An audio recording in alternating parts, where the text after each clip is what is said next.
mis õlletootjatest mulle on meeldinud Carlsbergi aktsia. Carlsberg on Venemaal hästi tegutsenud. Tema käes on Baltika kaubamärk, mis on Venemaal hästi populaarne õlu.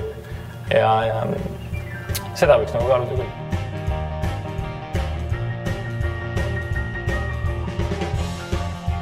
Numbritega võib muidugi erinevalt nagu suhtuda, aga fakt on see, et ikkagi statistikasse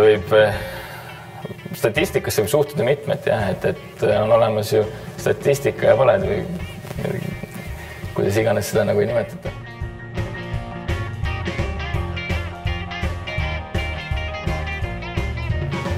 Ei, Baltika on hea õlu, jah, ma olen proovinud küll seda.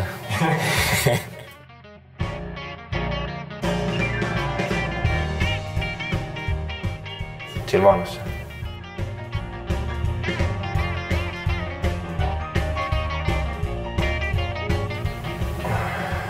Ei ostaks.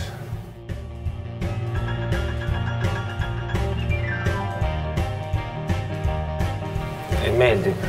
Aga mul on erinevalt neist teistest raskem seetõttu, et teised mõtlevad siin jooksvalt midagi välja.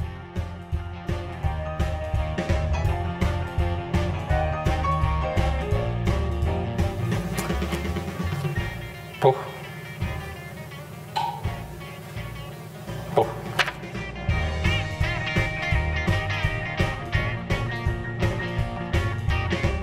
No see on juba mõnda aega kestnud, nii et kirjalikku mingi tagasisidet ei ole saanud selles mõttes, et mingid kiitvaid asju, aga vaadatud ikka neid on, nii et on inimesi, kes tunnevad asja vastu või kindlasti.